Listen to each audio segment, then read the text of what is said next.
Voilà, donc bonjour à tous. Petite vidéo, petit clin d'œil pour mes chefs de projet e-commerce. Donc ils m'ont demandé de réaliser pour eux une petite vidéo sur la stratégie marketing, et puis sur tout ce qui est entonnoir de conversion, entonnoir de tunnel de vente, le fameux funnel. Voilà, donc c'est parti, on y va. Entonnoir de conversion, stratégie marketing, c'est parti.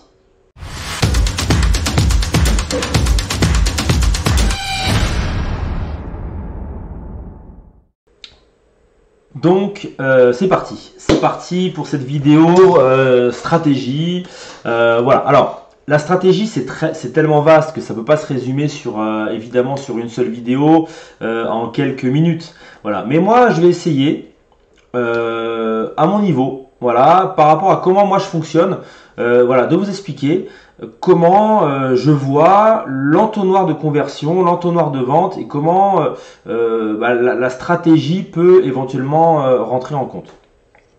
Alors une chose qui est importante, je vais cliquer ici pour vous montrer ça, voilà, le fameux entonnoir, voilà, pour moi en tout cas, il peut y avoir plusieurs niveaux, 4, 5, 6 niveaux, mais on va rester sur 4 niveaux de base. Il y a un premier niveau qui est la visibilité. Donc c'est comment quelqu'un qui ne connaît pas vos produits, qui ne vous connaît pas du tout, où est-ce qu'on va pouvoir être visible? Sur quel type de réseau, support, on va pouvoir se rendre visible? Donc déjà, ça c'est la première des choses. Après, il y a une deuxième chose, c'est que tous ces gens qui vont vous voir, comment est-ce qu'on va manifester un intérêt? Voilà. Comment est-ce que ces gens-là vont s'arrêter et se dire « Ah, ça peut m'intéresser. Ça, pourquoi pas, je suis curieux. L'accroche m'a rendu curieux et j'ai envie d'aller voir. » Voilà. Donc à ce moment-là, en général, quand l'intérêt a été suscité, c'est pas forcément évident, hein, c'est une étape qui est assez difficile. Eh bien, les gens vont devenir des clients.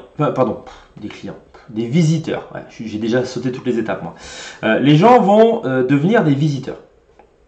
Donc, les visiteurs de votre site, en général, puisqu'on va parler site web, c'est souvent le cas. Ils arrivent sur votre site web, ils ne vous connaissent pas, ils ont cliqué parce que vous avez fait un post Facebook, Instagram, parce que vous avez fait du ads, parce que vous avez fait du SEO, ils recherchaient quelque chose de spécifique. Voilà, ils arrivent sur votre site. Et là maintenant, ce qu'on va voir dans cette vidéo, c'est comment amener en fait la décision de donner ses coordonnées, la décision d'aller un peu plus loin, la décision d'ajouter au panier, quand c'est du e-commerce, etc., jusqu'à la phase d'achat. Parce que évidemment, on est une entreprise, on fait du business, et donc on veut qu'il y ait la phase d'achat. Donc je vais essayer dans cette vidéo de parler d'un côté site vitrine, voilà, faire un focus comment un site vitrine peut avancer dans un tunnel de vente, et puis après on parlera e-commerce. Voilà, ça sera deux choses bien distinctes.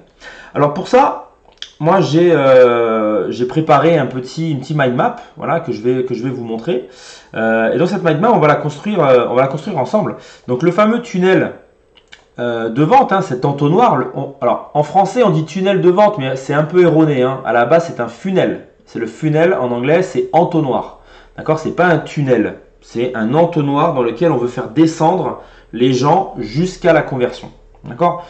Alors, première des choses, stratégiquement, bien définir votre offre. Ça paraît simple, mais des fois, les gens, ils proposent tout et n'importe quoi. Et avant même de commencer son entonnoir, eh bien, on doit se dire quel produit je veux vendre, quel produit me fait gagner de l'argent. Puisque des fois, vous avez des produits que vous vendez 10 euros, 15 euros, bah, c'est bien. Mais bon, si vous gagnez 5 euros sur 15 euros, c'est pas ça qui va vous faire vivre à la fin du mois. Par contre, si vous avez des produits qui se vendent plutôt 50, 100, 200 euros, sur lesquels vous avez une bonne marge, eh bien, peut-être que c'est ces produits-là qu'il va falloir pousser. Bon, ça, c'est à vous de voir de votre côté, mais essayez de bien cadrer votre offre, de voir ce que vous allez proposer, parce que la base de tout, malgré tout, justement, c'est ce que vous proposez, c'est le produit. D'accord? Parce qu'on peut avoir n'importe quel produit, on peut avoir une action marketing de folie, mais si le produit n'apporte pas quelque chose, si le produit ne répond pas à un besoin, ça ne marchera pas. Voilà. Et vous pouvez avoir des produits qui sont exceptionnels parce que l'idée elle est là et il n'y aura pas forcément besoin de beaucoup de marketing parce que en fait les gens se feront passer le message et ça marchera tout de suite. Donc déjà, pensez à définir votre offre, pensez à être original et ça, stratégiquement, ça reste important. Voilà. Maintenant, on va voir la visibilité. Alors la visibilité, en gros, personne ne me connaît, je veux être vu. Donc quels sont les supports qui peuvent exister? Alors, bien sûr qu'il peut en exister peut-être d'autres, moi je vais vous en soumettre certains. Et à ce moment-là, vous pourrez vous soit en rajouter de votre côté, soit aller plus loin dans les commentaires d'ailleurs, me dire tiens on pourrait rajouter ça, il y a ça que tu as oublié, etc. Encore une fois, je ne fais pas une liste exhaustive de tout, mais je vais rester sur les essentiels. Voilà. Donc déjà en termes de visibilité, en partie gratuite, on a les réseaux sociaux. Donc les réseaux sociaux, c'est un endroit où on peut se rendre visible assez facilement, gratuitement, et on peut toucher beaucoup de monde. Alors dans les réseaux sociaux, il faut savoir que il y a les pages perso, d'accord, mais il y a surtout les pages pro, et on peut aussi avoir des groupes. Voilà, ça c'est important d'aller se positionner des fois dans des groupes de discussion dans lesquels on pourra parler de ce qu'on fait. Alors là, je parle plutôt Facebook. Mais évidemment, dans les réseaux sociaux, vous avez Facebook, LinkedIn, Instagram, etc., etc., TikTok. Voilà. Tout ça, ce sont des endroits où vous pouvez vous rendre visible et c'est pas négligeable pour beaucoup en tout cas d'activités. Ensuite, pour être visible, qu'est-ce qu'on peut avoir? Eh bien, on va avoir par exemple le SEO. Le SEO, référencement naturel, d'accord, pour ceux qui ne savent pas ce que c'est le fait de positionner votre site en première page Google dans l'idéal. Mais pas que. Alors, on a bien sûr toute la partie technique. Alors, je vais le mettre comme ça, technique et première page Google. Comment j'écris ça, moi? Et première page Google. Mais on a aussi la partie fiche d'établissement. Fiche établissement, à savoir la fameuse My Business, donc qui n'existe, enfin qui n'a plus ce nom-là, mais qui s'appelle toujours Google My Business. Donc c'est la fameuse petite fiche que vous trouvez sur les côtés. Voilà, et ça c'est un outil hyper puissant en local. Donc si vous travaillez localement, il faut absolument avoir une fiche My Business qui vous permettra d'être visible par les gens qui vont être là. Et l'avantage de ça, je peux le mettre avec la My Business, mais je peux le mettre en dessous, c'est les fameux avis. Voilà. Alors les avis, on pourra les mettre dans le côté intérêt, par exemple, mais on va les laisser dans la partie SEO. Alors qu'est-ce qui existe d'autre? Il existe aussi tout ce qui est ads.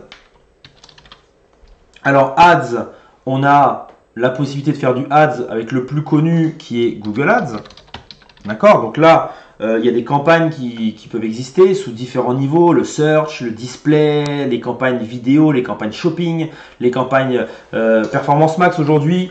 Bref, tout ça, c'est de la visibilité. Dans le ads, vous avez également tout ce qui est méta. Enfin méta, Facebook Ads, Insta Ads, LinkedIn Ads, Twitter, enfin voilà, toutes ces plateformes qui proposent de booster les publications. Et là, là, on est sur du payant. Voilà. Qu'est-ce qu'il existe d'autre? Eh bien, on a quoi? Je regarde un peu mes notes en même temps parce qu'il y en a beaucoup. Il y a tout ce qui est vidéo. On peut se montrer sur YouTube. Alors, ça peut rentrer dans la partie SEO, voilà, mais c'est plutôt du VSEO, c'est-à-dire qu'on va mettre des vidéos, on va faire une chaîne YouTube, on va parler de choses, un petit peu comme je fais moi ici, c'est-à-dire que là, moi, je vous donne des contenus. Il n'y a pas un but forcément commercial, c'est plus un plaisir, mais il y en a certains qui vraiment sont très actifs sur YouTube de façon à montrer des vidéos pour essayer de récupérer des clients. Voilà. Donc ça, c'est aussi une possibilité pour se montrer. On a aussi, alors après, on a tout ce qui est off-site. si on peut dire ça comme ça. C'est-à-dire qu'on peut mettre voilà, des flyers, tout ce qui est donc des flyers, des 4x3 dans la rue, etc. Donc voilà, ça c'est... alors je vais mettre comme ça, je vais mettre flyers 4x3. Qu'est-ce qu'on pourrait mettre aussi d'autre? Bah, des cartes de visite, tout simplement. Carte visite, etc. Ça, c'est... bah voilà, on en pose à droite à gauche. Les gens voient que vous existez. Alors, il y a aussi le côté fournisseur. Il y a le côté... il y a un autre côté aussi qui est important, qui est le mailing, qui est une autre solution. Alors, le mailing, bien sûr qu'il faut avoir des coordonnées de gens pour travailler le mailing, mais c'est, on va dire, une partie de visibilité qui peut venir après, une fois qu'on a récupéré des données, mais ça peut continuer à montrer qu'on est visible. Voilà. Donc là, on va dire que dans les grandes lignes, c'est à vous de choisir où est-ce que vous voulez apparaître. Gratuit, payant, et puis bah, évidemment, en fonction de votre persona, vous allez aller essayer de chercher des endroits où votre client potentiel se trouve. Voilà. Ça, c'est la première des choses. Donc là, on est sur le haut de l'entonnoir, d'accord? On est sur la partie haute de l'entonnoir où bah, n'importe qui peut arriver. Maintenant, une phase qui est couplée en fait avec la visibilité, c'est la partie intérêt. La partie intérêt, c'est quoi? Bah, les gens vous voient. Maintenant, ils vous ont vu. Qu'est-ce qui va faire? Qu'est-ce qui va faire que les gens vont s'intéresser à ce qu'ils voient? On va prendre un exemple basique d'article de blog, souvent qui est partagé sur Facebook par exemple. On pourrait avoir un truc du style tuto sur des montres. Je vais parler des montres, voilà, ou en tout cas article sur des montres. Donc là, bon, super. Article sur des montres. Est-ce que j'ai envie de cliquer dessus? Ça me passionne pas plus que ça. Je vais juste changer le titre et je vais dire les 5 montres tendance 2023. Et là, bizarrement, étrangement, j'ai peut-être envie de cliquer pour aller voir parce que je suis curieux. J'ai peut-être envie d'aller voir si là-dedans, dans les 5 montres tendance 2023, il n'y en a pas une qui me plairait parce que je sais pas, j'en aurais peut-être envie, peut-être besoin. Donc voilà, donc ça, c'est l'intérêt. C'est comment on va susciter l'intérêt. Comment on va faire pour que la personne, quand elle va voir un titre, un texte, une image, une accroche, voilà, comment est-ce qu'elle va faire pour qui va faire qu'elle va cliquer. Donc ça, bien sûr, bah, il y a alors il n'y a pas forcément des techniques, hein, mais on va parler vraiment d'accroche, quoi. Hein. C'est le contenu qui va faire ça. Alors ça peut se faire par des promotions, d'accord? On peut faire voilà, des promotions. Ça pourrait être avec une infographie bien choisie, voilà. Une infographie. Une infographie, c'est une image hein, avec un petit montage, etc. Ça pourrait être bah, du coup une vidéo percutante, voilà, avec un message, je vais le mettre comme ça, avec un message engageant. Voilà. Donc ça, c'est vraiment quelque chose, qu'il faut travailler en amont. En se disant, bah voilà, j'ai mon offre, ok, c'est pour ça que définir son offre c'est important, j'ai mon offre, quelles sont les accroches, alors tout ça, vous pouvez faire du brainstorming, vous n'êtes pas forcément tout seul, vous pouvez parler avec des gens, discuter en équipe, qu'est-ce qui fait que notre produit, il a une valeur ajoutée, qu'est-ce qui fait que notre produit, il peut plaire à certaines personnes, il peut résoudre un problème, etc., etc. Donc, une fois que on a préparé l'intérêt, en fait, on va lancer, quelque part, nos publications. On a déterminé notre accroche, et cette accroche, on va la rendre visible au grand public. Et là, qu'est-ce qui va se passer? Eh bien, notre entonnoir, des gens vont commencer à tomber dans l'entonnoir. C'est-à-dire qu'ils vont être là, et ils vont être intéressés, ils vont descendre progressivement. Alors, attention, hein, rien n'est joué, mais ça va devenir des visiteurs. Voilà, ça va devenir des visiteurs du site. Donc ces visiteurs, maintenant, ils arrivent dans votre maison, ils arrivent chez vous. Comment on va pouvoir amener la décision qu'on attend? Parce que nous, la décision, c'est quoi? Alors, pour un site vitrine, en général, on est sur un appel téléphonique, on est sur remplir un formulaire, on peut être sur s'inscrire à la newsletter. Voilà. Donc ça, ce sont des décisions, d'accord? On n'est pas forcément encore sur l'achat, hein, proprement parlé, on n'est pas sur la vente définitive, on est plutôt sur le fait d'accepter de faire un pas vers l'entreprise, accepter de faire ça. Alors, en termes de décision, je vais quand même les noter ici. Donc on a dit, ça pourrait être un formulaire de contact. Voilà, ça peut être un appel téléphonique. Voilà. Là, on n'a pas encore vendu. Hein. C'est-à-dire qu'on on est vraiment sur le fait que les gens, ils sont arrivés sur notre site. Et donc, on va voir comment amener la décision pour arriver à ça, justement. On a dit quoi? On a dit inscription à la newsletter.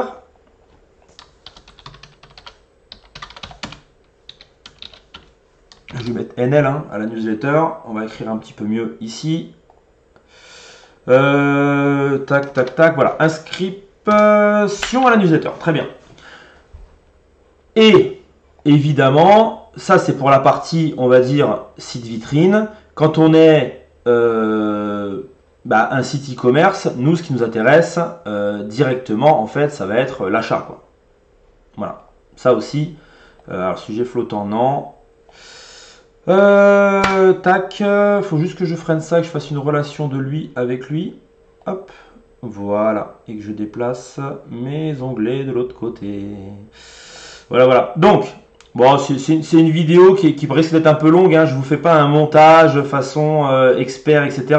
Mais le contenu est quand même là. Donc voilà.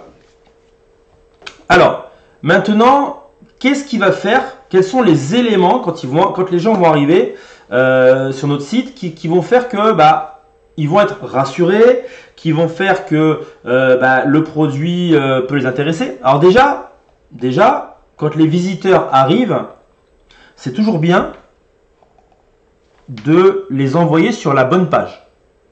Voilà. Donc déjà, on va envoyer les visiteurs sur la bonne page. C'est-à-dire que si on vend une cafetière, voilà, petite dédicace à Sullivan parce qu'on en a parlé ce matin, si on vend une cafetière, eh bien, on envoie les gens directement sur la page de la cafetière. On ne va pas envoyer les gens sur la page d'accueil. Parce qu'après, le temps qu'ils retrouvent la cafetière, parce que ils sont perdus. Donc, déjà, la landing page, la fameuse page d'atterrissage, doit être pensée. D'accord? Et quels sont les éléments qui vont faire que les gens vont se dire « Ok, j'ajoute au panier. Ok, j'y vais. » Alors, quand on est sur un site vitrine, ça peut être des avis qui font que on se dit voilà, des bons avis. Alors bien sûr qu'après on est toujours un petit peu regardant hein, parce que sur un site on met que des bons avis en général, on met pas des mauvais avis, mais on va mettre des bons avis. On va avoir ce qu'on appelle les éléments de réassurance. D'accord? Alors ça pourrait être devis gratuit, ça pourrait être aussi la mise en place sur le site d'un petit système où on peut, je sais pas moi, vous voulez acheter une piscine. Voilà. Encore une fois, là on parle stratégie un peu globale, on peut pas faire du cas par cas, mais vous vendez des piscines, c'est vrai qu'avoir un petit logiciel où on peut modéliser sa piscine, etc. et avoir l'impression que ça va donner ça, c'est extrêmement intéressant. On peut aussi avoir je sais pas moi, on peut aussi avoir des photos de réalisation. Voilà, des réalisations de ce qu'on a fait qui vont permettre à l'utilisateur de se dire ah ouais, je veux la même chose. Voilà, vous vendez une belle piscine. Alors si vous mettez la piscine qui est une belle photo avec les extérieurs, tout est fait, tout est nickel, etc. Bon les gens se disent je veux la même. Donc là on peut être sur des exemples de réalisation.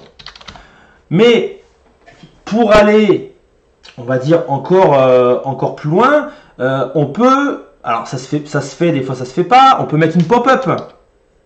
D'accord? Une pop-up avec éventuellement inscrivez-vous à la newsletter et bénéficiez d'une remise de 10% sur votre prochain achat. Là on est plutôt e-commerce. D'accord? pop-up avec une remise, virgule, une offre, qui fait quoi? Qui fait que si les gens, parce que les gens de base ne veulent pas forcément s'inscrire à une newsletter, c'est pas leur truc au départ, mais si en contrepartie de s'abonner à la newsletter, ils obtiennent quelque chose, eh bien, ça peut les faire rester sur votre site et ça peut les amener à acheter. Je vous cache pas, moi c'est arrivé une fois avec, je crois que c'est Zalando. Bon, Zalando, gros site. Hein. En gros, j'avais 10% de remise sur mon premier achat. Alors moi, je suis pas forcément Zalando, hein, mais j'arrive dessus. C'était un manteau. Et ben ce manteau, il valait 200 euros, donc c'était quand même assez cher. 200 euros. Et ben si je m'inscrivais à la newsletter, j'avais 10%. Bah, qu'est-ce que j'ai fait? Je me suis inscrit à la newsletter, j'ai récupéré mes 10%, j'ai acheté le manteau chez eux. Parce que du coup, je l'ai payé 180 au lieu de le payer 200, alors que sur tous les autres sites, il était à 200.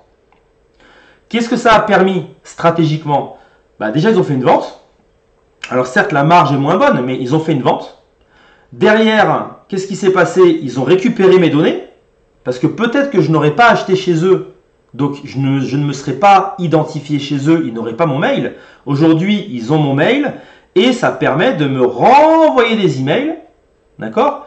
Le fameux mailing ici, qui fait que bah, je reçois toujours des emails. Alors je peux toujours me désabonner, il n'y a pas de souci, mais je reçois toujours des emails, un peu de temps en temps, Zalando qui me propose des petits produits spéciaux pour moi, etc. etc. Donc ça c'est une autre chose, hein. C'est un peu le fameux retargeting, c'est une autre stratégie qui peut être mise en place. Mais quand on est dans le business, quand on est chef de projet dans une société, on doit avoir l'œil en fait sur tout ça.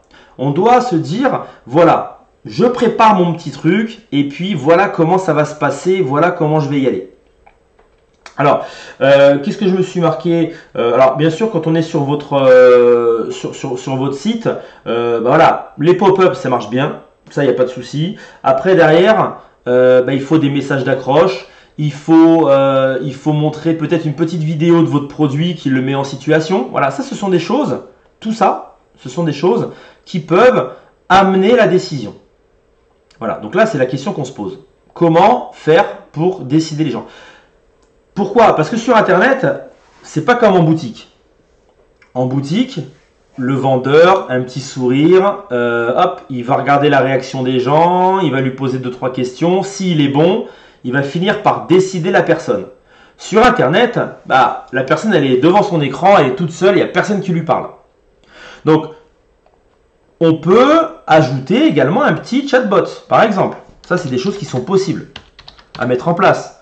Un petit chatbot, souvent vous les avez en bas à droite, une question, une interrogation, on peut vous aider, etc. Donc quand vous mélangez des pop-up, pas trop, il ne faut pas que ce soit trop intrusif, des exemples, alors comment j'ai écrit ça moi? Pardon. Des exemples de réalisation, quand vous montrez des éléments de réassurance. Un élément de réassurance, qu'est-ce que c'est? Livraison gratuite, devis gratuit, je l'ai dit tout à l'heure, produits fabriqués en France, produits éco-responsables, etc., etc. Tout ça, retour gratuit si jamais ça ne vous convient pas. Voilà. Tout ça, ce sont des éléments qui aident à la décision. Et ensuite, bah, une fois que les gens sont décidés, il reste une étape, c'est la partie vente. Alors, notre travail en tant que stratégiste et web marketing, on va dire, c'est quoi? C'est essentiellement d'amener du lead. C'est-à-dire qu'on va amener un contact à une entreprise. Donc, soit la personne, elle remplit un formulaire de contact. Bonjour, je suis intéressé par une piscine. Bon, bah maintenant, la phase qui se retrouve ici, bah, elle est en fonction de l'entreprise. C'est-à-dire que là, le commercial va prendre contact avec la personne, il va l'appeler, il va prendre rendez-vous et il va essayer de faire son devis. D'accord? Donc là, en fait, on rentre dans un autre tunnel de vente quelque part. On rentre sur la personne, ça y est, elle vient d'arriver dans un autre tunnel qui est un tunnel plus proche de l'achat, mais qui est quand même un tunnel, un sous-tunnel, un sous-entonnoir, on va dire, où là, ça change parce que là, il y a une relation humain à humain. D'accord. Cette relation humaine, elle fait que, bah, hop, on va faire un devis. Derrière, est-ce qu'on va le relancer? Est-ce qu'on va, voilà, est-ce qu'on va l'appeler? Est-ce qu'on va lui apporter le devis en main propre, etc., etc. Comment est-ce qu'on va gérer cette action jusqu'au moment de l'achat? Voilà. Appel téléphonique, tout ça, c'est un peu la même chose. Pour ce qui est de la partie achat e-commerce, cette fois-ci, bon bah là, il n'y a personne qui est là pour dire je vous fais un devis, un machin. Les prix sont affichés. Bah, qu'est-ce qui fait que de la décision d'ajouter au panier, alors ça je vais l'ajouter, hop, décision d'ajout au panier par exemple, on va passer à l'achat vraiment définitif. Bah, là, c'est en gros des différentes étapes. Il faut que ça soit rapide, d'accord. Il faut que les gens puissent s'inscrire sans raconter toute leur vie non plus. Il faut des moyens de paiement qui soient les plus communément utilisés. PayPal, carte bancaire, voilà. Ça, c'est les deux principaux. Hein. Je crois que c'est 95 ou 96% des achats qui sont faits avec ces outils-là. Et après, vous avez GPay, Apple Pay, Google, etc. Le 4 fois sans frais aussi, le 3 ou 4 fois, la possibilité de payer en 3 ou 4 fois. Selon le montant de votre produit, bah, ça peut aider aussi en termes d'éléments de réassurance et puis amener à la décision. Voilà. Donc tout ça, ça doit se travailler. Ça, vous avez plein de tutos sur YouTube, comment faire un tunnel de vente, machin, etc. Mais là, on ne parle pas tout à fait de la même chose en fait. On parle vraiment de quelle stratégie on doit avoir. Alors, là, je suis descendu dans l'entonnoir, mais comment est-ce qu'on doit se préparer? Comment on doit se préparer? Est-ce que on va lancer tout de suite une infographie avec une accroche sur notre site sans même savoir comment ça se passe? Bah, pas tant que ça. Pas vraiment. C'est pas comme ça que ça se passe. Imaginez un magasin. Avant d'ouvrir, il a encore les cartons. La peinture, elle n'est pas finie. Le cadre, il n'est pas accroché. Il y a des produits un peu de partout. Les prix sont mis à moitié à droite, à moitié à gauche. Et là, il commence à faire de la publicité. Il passe dans la rue. Allez, venez, rentrez. Les gens, qu'est-ce qu'ils font? Ils rentrent, ils arrivent, ils sont déçus, ils repartent. Alors que si vous préparez bien votre site, il est propre, il est nickel, il n'y a pas de souci, que tout est bien pensé, que tout est fonctionnel, au même titre qu'une boutique où la peinture elle est propre, etc., etc. Et bien là, vous pouvez vous dire, ça y est, je vais commencer à faire ça. Mais en termes de stratégie, comment ça va se passer? Il faut tout réfléchir.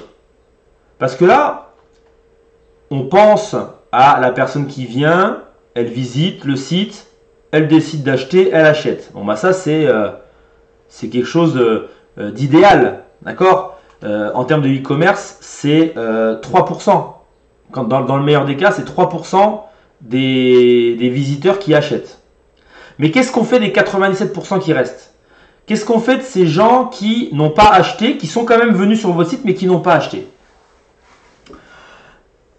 Eh bien, c'est en améliorant la partie visite, décision ici, que vous allez pouvoir booster en fait votre business. Pourquoi? Parce que là, j'ai discuté avec quelqu'un, son entreprise, elle a 1,5% de visiteurs qui achètent. Donc sur 1300 et quelques visiteurs, il se reconnaîtra, eh bien, il y a seulement 15 personnes ou 16 personnes qui ont acheté. Ça veut dire qu'il a été visible quelque part. C'est pas énorme, 1300, mais il a quand même été visible. Mais il n'a que 1,5% des gens qui achètent. Donc, en premier lieu, qu'est-ce qu'il faut travailler? Ben, il faut travailler ces 1,5% et essayer de les passer à au moins 3%. Parce que si on les passe à 3%, qui est le taux, on va dire, moyen du e-commerce, ça veut dire que pour toujours 1300 visiteurs, j'en aurais plus 16, mais j'en aurai 32 qui vont commander. Et une fois qu'on obtient cette valeur de dire bah, j'ai mon taux de conversion, ce fameux taux de conversion qui est bon, après, je peux commencer à être encore plus visible. Souvent, les gens ils font l'erreur de se dire ah bah c'est bon, il me faut beaucoup de visiteurs pour avoir des ventes. Bah, bien sûr qu'il faut des visiteurs pour avoir des ventes. Mais d'abord, il faut travailler son taux de conversion. Parce que si on a un bon taux de conversion, on n'a pas besoin de faire venir beaucoup de monde sur le site. Parce que le taux de conversion sera bon. Voilà, donc ça c'est pareil. Stratégiquement, il faut y penser. Donc on va travailler avec les premiers visiteurs qu'on a, les premières ventes. On va regarder un peu ce qui se passe. On va analyser. Donc ça, il faut Analytics pour ça. Analytics, voilà, il faut analyser un peu tout. Enfin, on n'est pas là pour faire un cours de pratique. On est plutôt sur les idées en général. Et donc voilà. Donc une fois que ça a été fait, eh bien, que vous avez amélioré ce parcours utilisateur, que vous avez amélioré ce parcours client, que vous avez amené votre tunnel de vente pour aller jusqu'à l'achat et que vous voyez que ça fonctionne bien, alors on peut passer à l'étape de je veux être visible, je vais susciter de l'intérêt et je sais que les gens qui vont venir sur mon site, il y a des grandes chances qu'ils achètent. Mais quand on est dans la stratégie, il faut aussi penser à ces 97% qui, eux, n'ont pas acheté. Et comment est-ce qu'on peut faire? Est-ce qu'on les laisse tranquilles? Est-ce qu'on les laisse tout seuls? Est-ce qu'on s'en occupe plus? Bah non, il faut essayer un petit peu de les travailler. D'où la petite offre avec l'inscription à la newsletter. Puisque si on s'inscrit à la newsletter, on a donné son email, on n'est pas obligé d'acheter. Mais au moins, on a proposé quelque chose, on a proposé un donnant-donnant. Donc ça peut être intéressant au niveau justement de la newsletter parce que on va pouvoir retoucher via du mailing ces gens-là. Donc on est sur deux axes, on se fait voir, les gens arrivent, ils achètent, et ceux qui n'achètent pas, comment est-ce qu'on peut aller les rattraper et les toucher? Le fameux retargeting, on peut faire du ads là-dessus, on peut faire du ads avec les visiteurs de notre site, on peut faire du mailing, alors à la fois du mailing pour ceux qui n'ont pas acheté, les fameux paniers abandonnés, dès qu'on abandonne son panier, on reçoit un petit mail qui nous dit voilà. Et une autre chose, et je finirai là-dessus, parce que je ne veux pas faire une vidéo non plus trop longue, elle est déjà suffisamment longue, une autre chose qui est importante, c'est de travailler ses clients. Souvent, les entreprises oublient de travailler leurs clients. Quand quelqu'un a acheté chez vous, qu'il est content, on peut lui proposer d'autres choses, le mettre dans une liste d'emailing par exemple, et lui dire salut, j'ai vu que tu as acheté chez moi, je sais que tu es content, parce qu'entre temps, on lui a envoyé un petit mail pour qu'il donne son avis. Ça mange pas de pain, d'accord? On y pense à ça. Et derrière, on va lui dire, écoute, tu as été content de ton manteau, est-ce que tu n'as pas envie d'acheter un jean? Voilà. Tu as commandé la piscine, un an après, 2 ans après, en ce moment, on fait des spas. Il y a une promo sur les spas. Ça peut pas t'intéresser, un petit spa à côté de la piscine? Voilà. Etc. etc. Donc tout ça, c'est comment vous allez amener votre stratégie, comment vous allez penser les choses. Je vais finir là-dessus. Les ordinateurs, les CMS, tout ce qui est informatique, les outils d'automatisation, dites-vous que c'est le reflet de votre cerveau à vous. C'est-à-dire que si vous avez une idée, si vous n'avez pas d'idée, le robot ne va pas l'inventer pour vous l'idée. D'accord? Alors que si vous avez des idées, le robot va vous permettre de démultiplier en fait vos idées et va vous permettre de mettre en place des actions. Les systèmes d'automatisation, moi je me dis tiens, quand un client a acheté 15 jours après, je lui envoie un petit mail pour savoir si ça s'est bien passé, s'il est content de son produit, etc. Et je lui glisse 1 ou 2 produits upselling, cross-selling dans le lot. Ça c'est de la stratégie. Vous allez avoir des logiciels qui vous permettront de le faire. Il y aura d'autres logiciels qui vous permettront d'automatiser ce processus-là. Mais vous, l'idée, elle doit venir de votre tête. Voilà. Et donc après, alors la limite peut être entre j'ai des idées dans ma tête et puis je ne sais pas forcément les mettre en application. Mais ça, après, vous pouvez vous renseigner, vous documenter à droite à gauche. Voilà, donc j'espère que cette petite vidéo qui a quand même duré un certain temps vous a plu, mais c'est une notion qui est quand même, je pense, très importante. Alors j'attends vos réactions dans les commentaires. Un petit pouce, c'est gentil pour m'encourager. Mais voilà, et en même temps, bah, j'espère que ça vous permettra d'avancer vraiment dans vos projets, ceux qui se lancent, ceux qui sont dans des entreprises, qui savent pas vraiment comment commencer les choses. Eh bien, allez-y et n'hésitez pas à mettre des petits commentaires si jamais vous avez une question, quoi que ce soit, j'y répondrai volontiers. À très bientôt.